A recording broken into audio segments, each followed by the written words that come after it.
नमस्कार, आप देख रहे हैं भारत समाचार लाइव और मैं हूं आपके साथ वैशाली। आइए रुक करते हैं आज की खास खबर पर।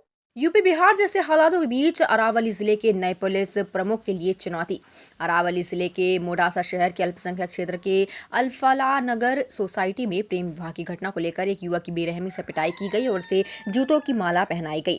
मोडासा शहर में यूपी और बिहार में हुई हिंसा के दृश्य पीड़ित परिवार ने कैमरे में कैद कर लिए। जब इस संबंध में अरावली जिले के पुलिस प्रमुख के पास पुलिस शिकायत दर्ज कराई गई तो क्या पुलिस उन दबंग तत्वों के खिलाफ सख्त कार्रवाई करेगी जो आंदोलन कर रहे हैं और कानून व्यवस्था को अपने हाथ में ले रहे हैं, देखना होगा।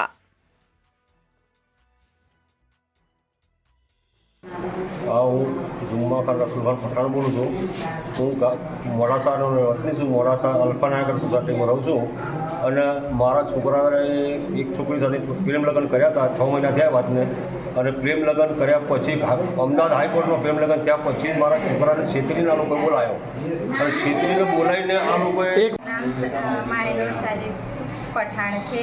હું મોડાસાની રહેવાસી છું। હું 7-8 મહિના પહેલાં કોર્ટ મેનેજરને નિકાહખાની કરી હતી। તે બાબતે મારું સમાધાન થઈ ગયું તો બીજા લોકોએ મારા હસબન્ડ મારા ઘરે આવીને તોડફોડ કરીને એમને બહુ માર્યા છે। માર્યા 4-5 જણાએ। સિંધી ઇલિયા જાકીરભાઈ, સિંધી અયાન જાકીરભાઈ, સિંધી સમદ રફીકભાઈ, સિંધી શમસુદ્દીન જામુ મિયા, સિંધી માહિર સલીમભાઈ, સિંધી સાजिद સાબિર મિયા, આટલા લોકોએ અને સિંધી કમરુદ્દીનભાઈ મહેમૂદભાઈ, આટલા લોકોએ મારા હસબન્ડ બહુ માર્યા છે અને કોઈ ન્યાય મળતું નથી અને અમે મોડાસામાં જ રહીએ છીએ। અમને એ લોકો રહેવા દેતા નથી। અમને તાક ધમકી આપે છે અમે પૈસાવાળા છે એમ છે એમ કે હજી માણસો એવી રીતે અમને તાક ધમકી આપે છે ને હજી મારવાનું કહે છે। પોલીસ સ્ટેશન કાર્યવાહી કરી પણ હજી કંઈ થયું નથી અને અમે 5 મહિના થાય મારી પ્રેગ્નન્સી છે એમને કંઈ થઈ જાય મારા બાળકનું શું કોઈ ન્યાય મળતું નથી મને। કાલે કોઈ શું ન્યાય નહીં મળે તો એસપી ઓફિસ જઈશ।